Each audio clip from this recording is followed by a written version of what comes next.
Sense. Good color.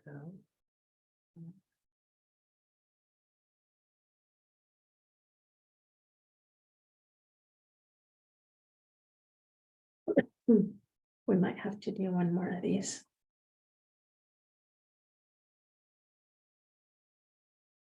Like January 6th or so.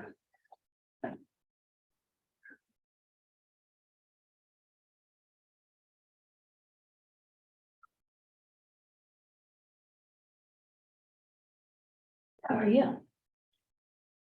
I'm sick all over again. The gift that just keeps Oh, going. yeah. My round 2.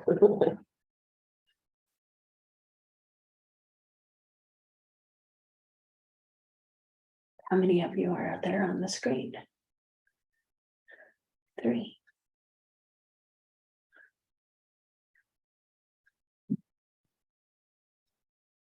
Yeah.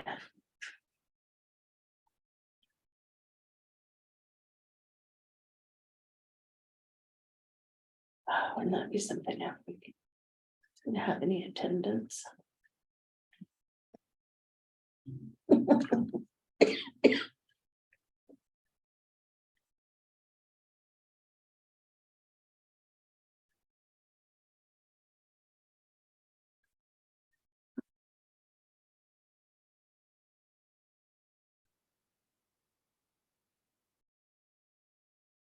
Good afternoon. Hello.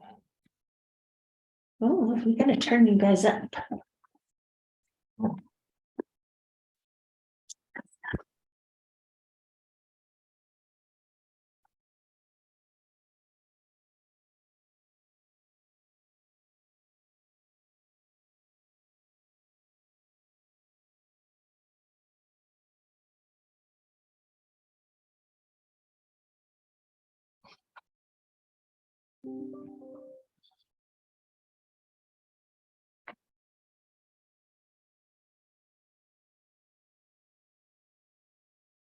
Just waiting on 2 more.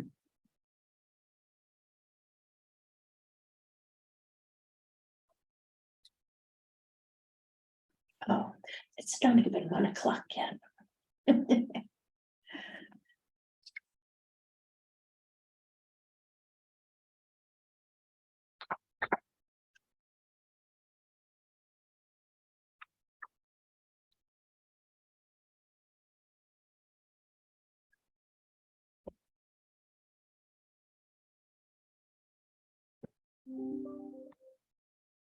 Fearless chair has arrived.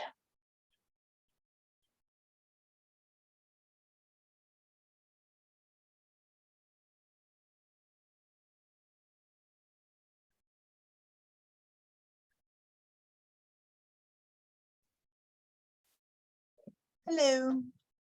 Hi, Natasha.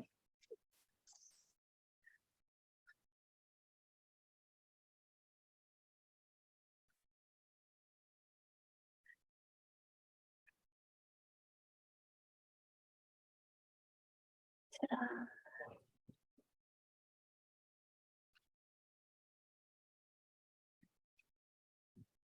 All righty, that looks like everybody.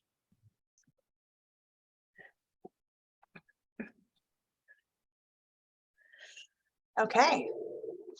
So, what time is it? It is 1:01. And I'd like to call the STIF STAC meeting to order. And we have a quorum. Yay. Any amendments to the agenda? Not anymore. Sweet. Okay, item number 2 is approve the minutes. Oh, that I did not print. Oh, I printed. You can't see mine, but they're here. Any discussion? Okay, do we have a motion? Toby, your lips are moving, but Oh, you're muted. I move we accept them as presented. I'll second. Okay. Motion by Toby and seconded by Dick. All in favor? I, Aye. Motion carries. Okay. Next, welcome Sarah. Hi. I don't know if we have to say anything. Welcome. Intro last week. I don't think much has changed in my world. Mine either. Cool. Okay. Item 4, STIF discretionary project. Okay, so at our last meeting, I mentioned that we had turned in a couple of different STIF discretionary projects. And I received an email from ODOT sometime after we made this agenda, and they were requesting input on the projects that affect our area, which are not just our 2 projects, but also the project from Coos County Area Transit. And they currently provide service 2 days a week from Coos Bay to Roseburg and back. And they intentionally do that service on days that are back in case there's an overnight stay that's required. So the request from ODOT is that our STIF, it's now the STIF, primarily the STIF committee, review the applications and make a recommendation as to whether we fund or do not fund the applications. And you could also prioritize if you choose. Let me share the screen. I have it. Let's see where. Right there. What? Oh, okay. I can hear your mouth. Like I can hear that you're talking. I just can't hear what you're saying. There we go. This is. So the primary application is to replace our route match software with an upgraded software that will it'll make it easier for the dispatchers to schedule. It'll have a very similar interface with the drivers, and it will provide all of the reporting required to keep us in compliance. Right now, route match does not do that. There's a lot of back end work that has to be done in order to sort out what rides belong to not necessarily what rides, but the miles and hours that are associated with a ride.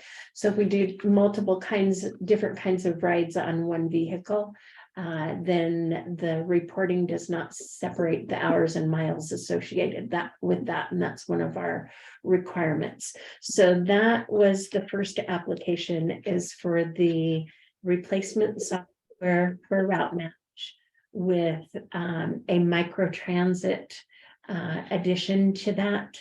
So it may or may not be the same software, but looking at microtransit to be able to reach the more remote areas of our county, to get people into either a town where they can access the bus or dial a ride, one or the other.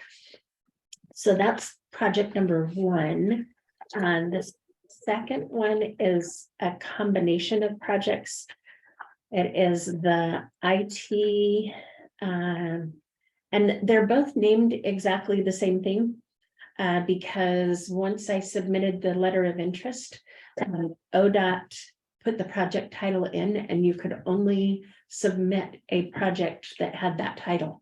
So, and then they said that we had to split it between modes. So we could not turn something in that was combining demand response and fixed route. So first one was demand response for the software. The second one is primarily for fixed route, but it includes the IT personnel to be able to implement these projects. And it also includes, what else does it include? It is the CAD AVL element that would do the automated passenger count. And there again, it would give the ability to get better reporting without having to do a lot of manual data entry. But it also has an app that is forward facing for the passengers, so that they would be able to see in real time when the next vehicle is going to be there. So if the bus is running late and it's raining, they could, wait 5 minutes and not leave the house and stand in the rain. Another portion of that same application is the contactless fare solution, which we would have to do an RFP for that. So we do not know what that would look like yet. But we want to be able to offer people the option to purchase their tickets, passes, or fare in a way that is not just by handing the driver or our office pay with a debit card, like from their own computer or from an app. And then the final piece of that one, which I suspect if they're going to rank it, they would eliminate this one, but it is the transit asset management software that will help us track everything that is capital projects. So the like the maintenance facility that we're gonna put in next door, and then that would track all the parts and the vehicles and the buildings, everything. I suspect though that they will phase that and tell us to ask for that again later. And then the third one is the one I mentioned from Coos County Area Transit. And I would definitely recommend funding this. They had two options to be able to request funding for the portion of the route that happens in Douglas County. One was they could have come directly to us and asked us to do a project, providing them some of our STIF payroll dollars. And instead they opted to go the discretionary route so that it would not impact our budget. So those are the three.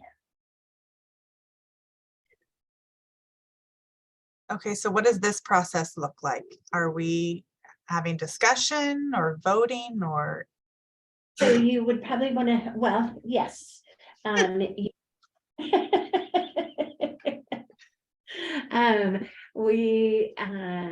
Discussion is good. We want to know for sure whether you want to support all of the projects, some of the projects, none of the projects, and then vote for which ones that we want to support in our response to ODOT, which also goes to the Southwest Area Commission on Transportation.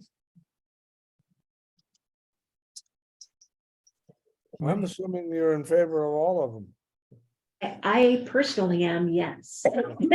I assume that because I am. I agree. I like all three of them. Good.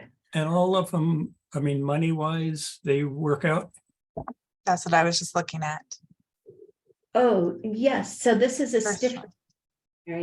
So it is additional funding that would be put into the system just specifically for this project. Great. Yes. Okay. Any other discussion? Well, only I think I was really glad to hear that people will be able to check when the vehicles will be arriving. That seems like it's a wonderful benefit. I It's agree. Dick, that's a great benefit I've used in other cities. And Yeah. I tell you, especially when the system is screwed up a little bit and running behind schedule, and you're at a stop and everybody's saying, well, what do we do now? Somebody pulls out their phone, looks and says, it'll be here in 5 minutes. Let's all just relax. Good. Okay, so do we have a motion to accept all three? I guess it would be all three of the proposals. I'll make that motion. I was waiting. So Toby makes the motion, second. Oh, I guess I will second just because.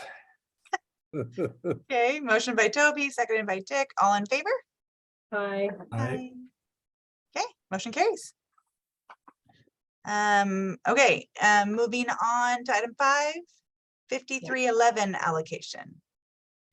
So the 5311 funding is specific just to the fixed route public transit. So that's our like our Roseburg fixed route and our commuter routes. We had a roundtable where we were allowed to provide input, because the way that the formula is designed for the determining who gets how much money in their allocation, there was not exactly a glitch, but it didn't allow for the rapid growth that some systems have seen. So building up a reserve. And so we don't want to see the reserve. We want to see that money go out to the providers. And had they not done a right sizing of the reserve, we would have ended up with like 8 million in the reserve that didn't get allocated to providers.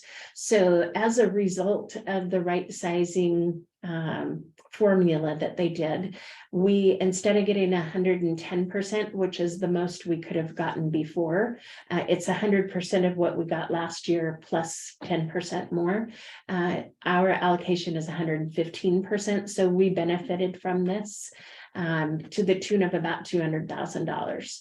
So it worked out really well for a number of agencies, really well for Tillamook County Transit, and also for Basin Transit. They were way behind the 8 ball on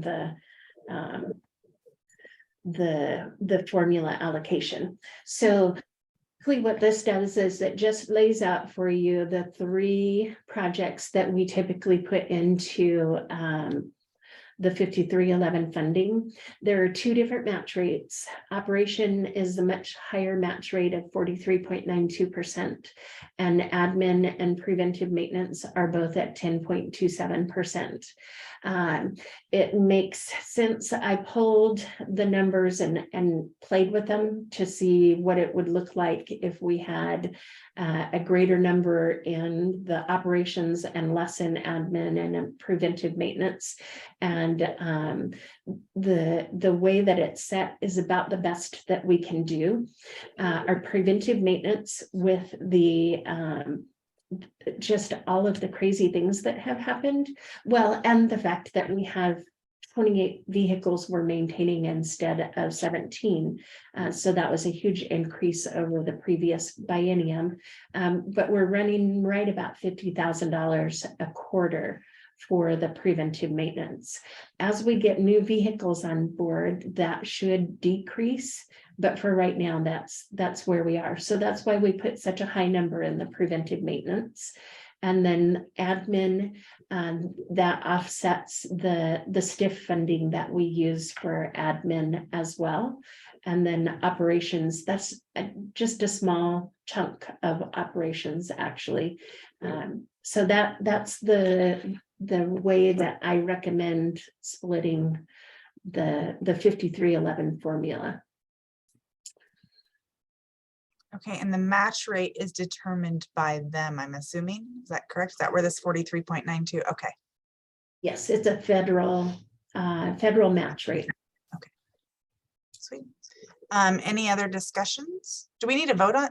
Or there's nothing to do with this yet. Just Information. information, yes. But the information that is there, the $304,295, that is kind of match for the 3 projects. And so you'll see that as we go into the STIF allocation, that's a line item. Typically, we have done a combination of multiple different funding sources for the match piece. but we find that it's actually easier if we put it into one specific spot. And there's less trying to juggle and figure out what we're trying to do later. Makes sense. All right. Okay, so moving on to number 6, yes? Yes. Recommendations for funding allocation. Okay. Oh, did I go the wrong way? So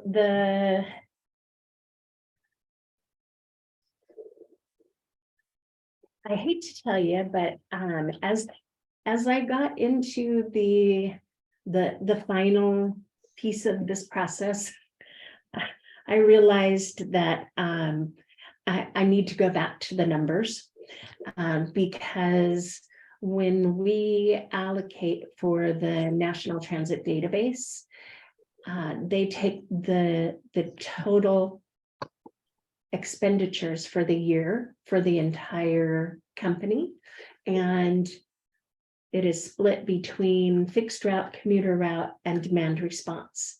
So that number that we use to determine our cost per mile and cost per hour includes the admin costs, which makes those numbers higher, which when you multiply it out, it makes the cost for the year and for the biennium higher than what it would be if those admin costs were not built in there.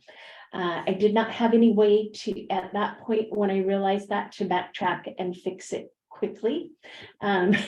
So what I did is I just went ahead and so for task number 1, project number 1, there are 12 tasks, and this is based on the layout. So they ask that each route is a separate task, and then like the Saturday service is separate from the Roseburg route, so that's a separate task. And then of course Sutherland, Winston, and South County route. The Lifeline connector that we used to have that went out to the 5 different outlying areas, we have not been able to bring that back to life because of the vehicle situation. So that funding you'll see off there to the right, the unspent funding, that is funding that we had allocated for this biennium that did not get spent because we haven't been able to implement the route. However, we did just get a call yesterday regarding vehicles that we had ordered, and it looks like we have 9 vehicles. 3 of them are the small buses, and the rest are vans that have all been assigned chassis and VIN numbers. They were just awaiting the yay or nay because the increased cost, because these orders were placed in 2021. They were cost allocated for 2021 chassis, and half of them are going to have 2022 chassis, half of them are going to have 2023 chassis. So the difference in the cost for the 9 vehicles is $130,000. So we should be, I went ahead and gave the go ahead. There's no point at this point in saying, oh no, we can't do that. As we'd be back to the drawing board. So we will have vehicles coming in the late January, early February timeframe, which then allows us to start the Lifeline connector and get that started before the end of the biennium. However, that will still leave a chunk of unspent funding, and I suspect that would be about 300,000 of that funding right there that would be left. It just kind of really depends on how soon we can get a driver hired, trained, and started in running the route again. The South County collector, again, we had funding allocated for the project. We did not receive a vehicle, therefore we're not able to start the project.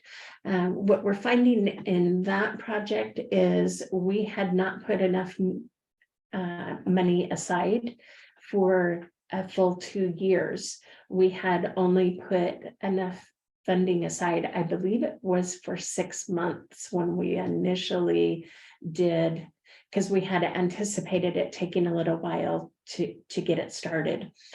So we're going to have to take a look at that one. So I did not move that funding over into the allocated column. I left the South County Collector, Roseburg YMC Collector, Sutherland and Winston Saturday Service all off to the side. We want to have them in the plan, and we want to have some money allocated to them. Otherwise, we can't. If there is more money that comes in, then we can't utilize it. Oh, that was the other piece that I should have started with. I apologize. So up at the top, there is the allocation estimate for 2023-24. They estimate 1.6 million. And for 2024-25, they estimate 1.7 million. Well, 1,763,000. For a total of 3,442,600. They've asked that we provide an additional 20% project on top of that, because they do anticipate more funding coming in than what the initial projection is. So the amount of funding that we're allocating is $4,131,120. All right, so if you could scroll down just a little bit more. So our total for those projects is for the fixed route projects is $5,111,620. That's for 2 years. And that is for the first 7 tasks plus the kids ride free. So the kids ride free, we just, for every child that rides free, there's $1 that we take out of the allocation.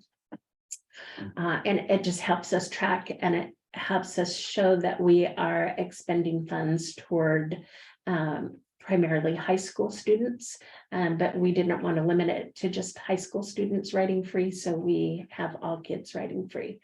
The demand response project, if you'll recall during our last meeting when we allocated the 5310 funding, we funded the call center and both of our dial ride providers that are our contracted providers, Mercy and Reedsport.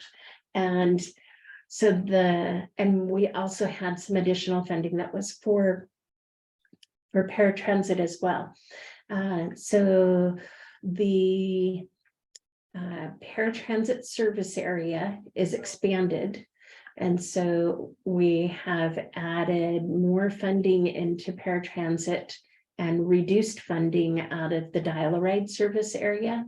But again, mostly that is funded through the 5310, and we are trying not to use the district drivers for the dial-a-ride service unless there is not another driver available.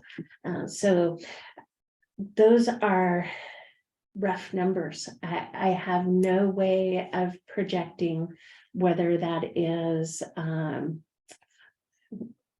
whether that's close to what it's going to remain. I just looked back and kind of doubled it out.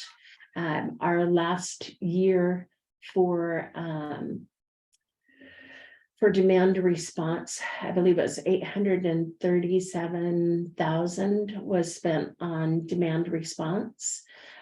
So that's kind of what I was shooting for between the 5310 funding that was previously allocated and the service that is provided by the district. And most likely there will be a bit of a reserve there.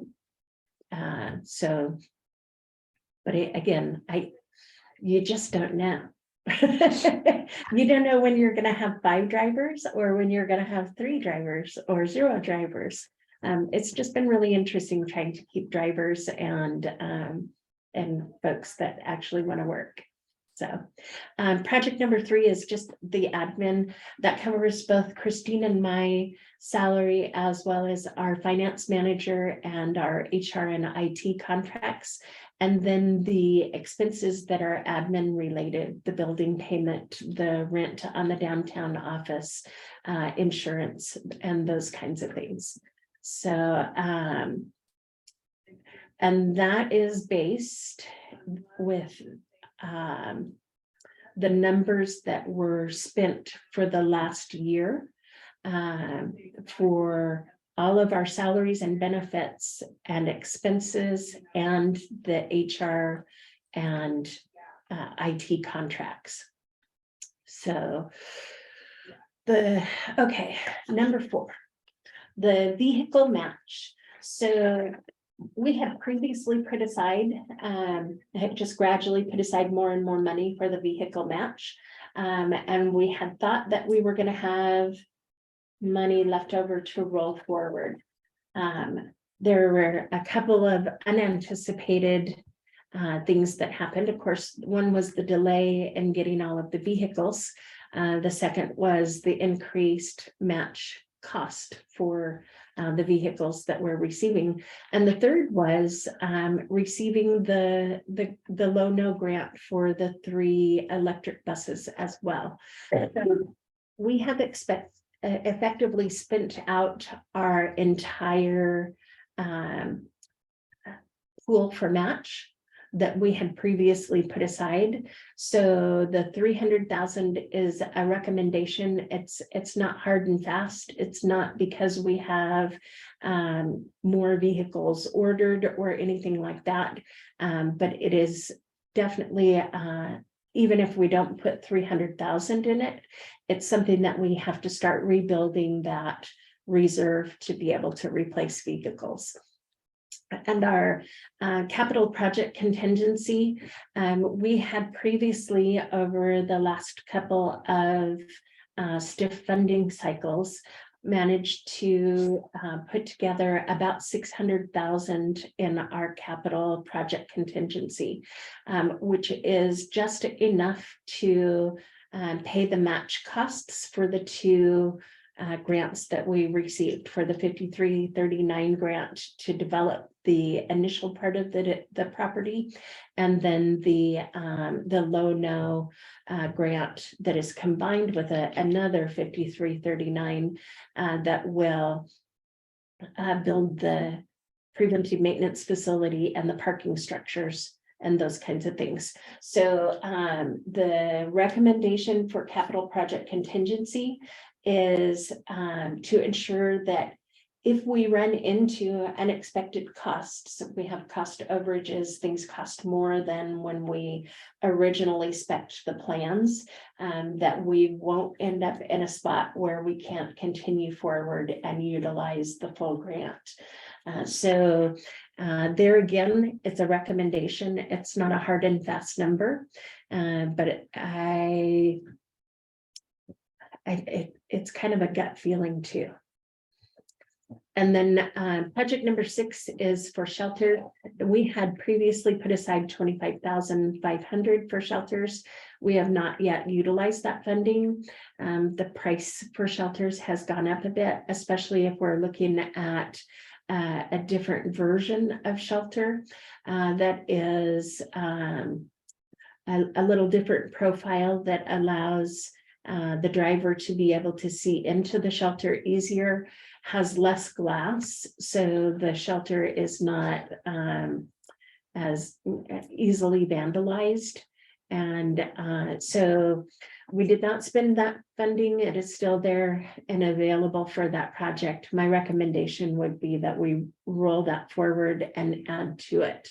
Our challenge is when you take the total amount of the projects, the $7,541,620, and you subtract out the 5311 portion of that, because those numbers, that was part of the problem that with that fixed route number, is that's a total number and it did not have everything split out of it. So we need to pull that 5311 out And then the unspent funding totals to 1.6 million. And when we subtract that all out, we come up with a total project cost of 4,698,403. And so that leaves a difference of $567,283. So that is something that I know that when I start into the submission of the application, it will send me back if my number does not, if it exceeds the amount that is allocated. So we kind of need to figure out where to take away $567,000.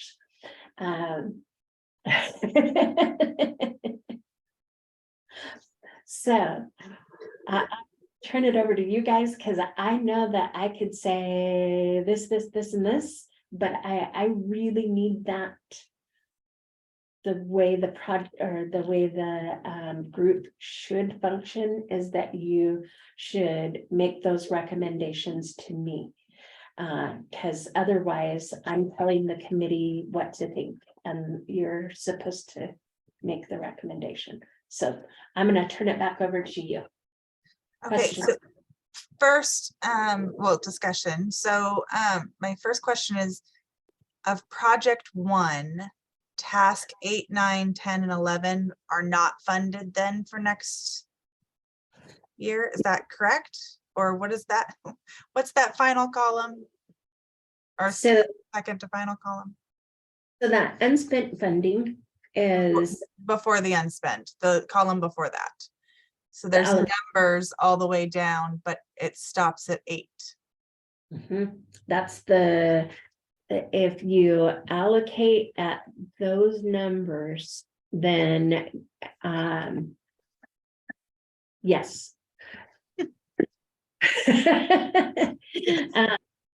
I only moved over the numbers of the ones that I am certain that we can, that we want to maintain and that we can start.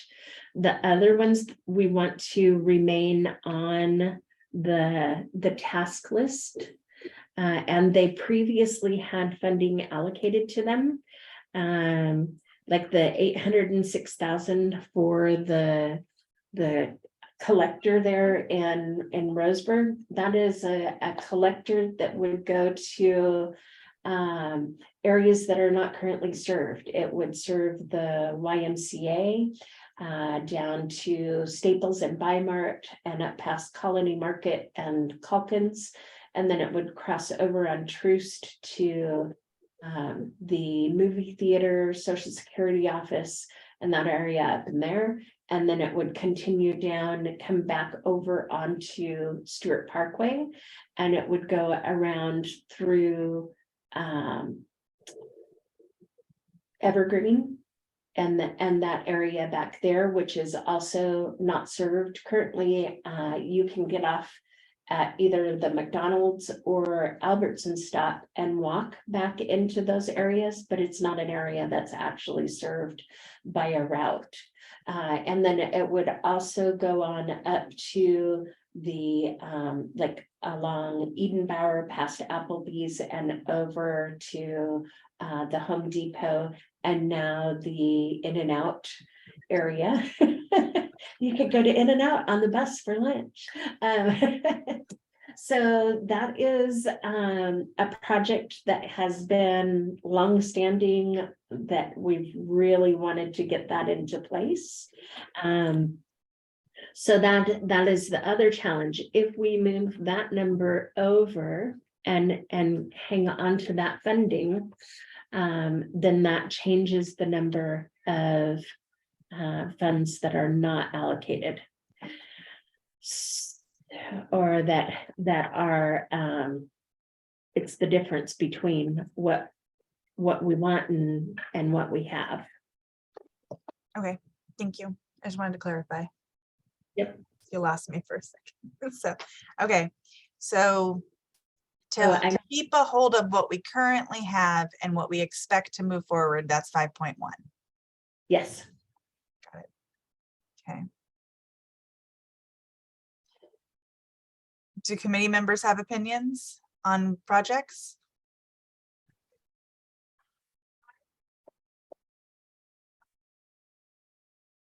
I don't have a strong opinion.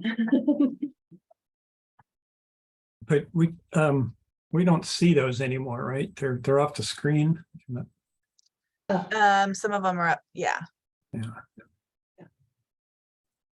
So are you, just to make sure I understand what we're trying to do, we're trying to find $500,000 out of those projects that we can pull out. Agreed. Yes. Yeah, and I mean, my instinct would say that project 1, we don't touch.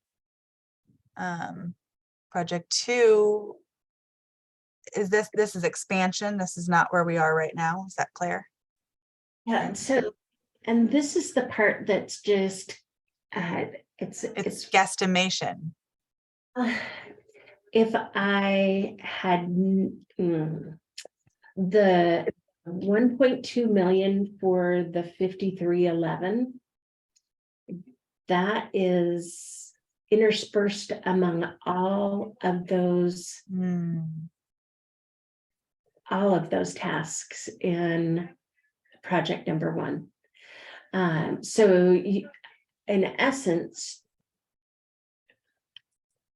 you could take, and I was going around in circles with this before we got here. That's why you got your stuff so late. We could take the 529,000 that is allocated to operations. So honestly, it's not that much because the preventive, well, nope, that would be 929,000. That could be, is 929,000 that is included in these numbers that should not have been. It was in that cost per mile and cost per hour. These numbers are included in that. And I really just want to throw my hands up and go back to the drawing board and send this back to you when I've got a real number. But we are so running out of time that would require another meeting in before the board meeting. So that would pretty much give us the 5th or 6th of January to do that, but it would give us time to mull over and figure out the exact numbers. And again, I apologize for not having it correct at this moment. Yeah, I mean, frankly, it would be really hard to pull out anything right now. And it seems like if we could get you to suggest some of it, and if we'd have to meet again between now and the next board meeting, that's fine. Yeah, I think if you feel a little bit pressed and uncomfortable with this, I'm okay with the 5th and 6th to give you the time to kind of get your hands around it. That would be awesome, because I feel like I've given you incorrect, well, no two ways about it. I've given you incorrect data for the decision that has to be made. It's a total number. It's not the number for this funding. Right. So that would be most helpful. And I could definitely give you real numbers. Okay, so what does that look like for us? We just say pause. What does Christine need? What does she need me to say? Oh, do you want to bring all the people back? There we go. Yes. So yes, in the past, what we did when that very first meeting, when we were still, I was still with UCAN and Douglas County still had all the contracts, but the STIF funding was going to the district that was created, didn't have any employees. And you remember that meeting. What they did is we just decided to, pause, and redo the, Reconvene. yeah. Okay. We Okay, needed, so we're pausing on item 6. perfect. And can you make sure and provide us the numbers and clearly show us what we need to do? Because at this point, I don't want to screw up. Absolutely, I can do that. I really am sorry. This is not my best work, but I didn't realize it until it was about 12:30, and so here we are. Perfect, that's fine. Okay. There's no public, so we can skip the next one, yes? Okay, what does the 5th and 6th look like for people? Oh, yeah.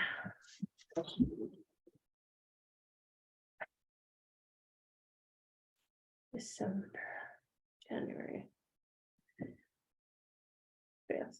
I have the afternoon of the 5th open and morning or afternoon of the 6th open. What does afternoon mean to you? Afternoon. I have an 11 o'clock to, oh, that is actually an 11 to 1 meeting on the 5th. And what was the option on the 6th? I'm sorry. I'm open both.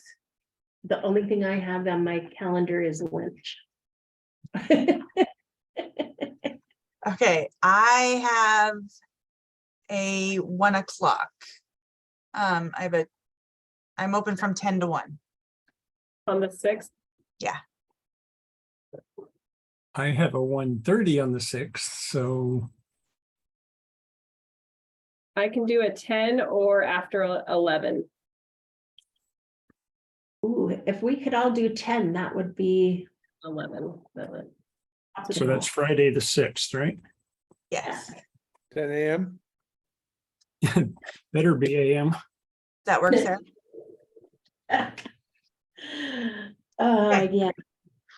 Okay, I appreciate your understanding, and I will get better numbers to you. Okay, I'm just putting it in because I'll book myself if I don't, sorry. Bold is great. Okay, so STIF STAC Action Committee meeting is adjourned at 1:44. Thank you. Beautiful. Okay. Merry Christmas. See you on the 6th. And Happy New Year. Thanks, guys.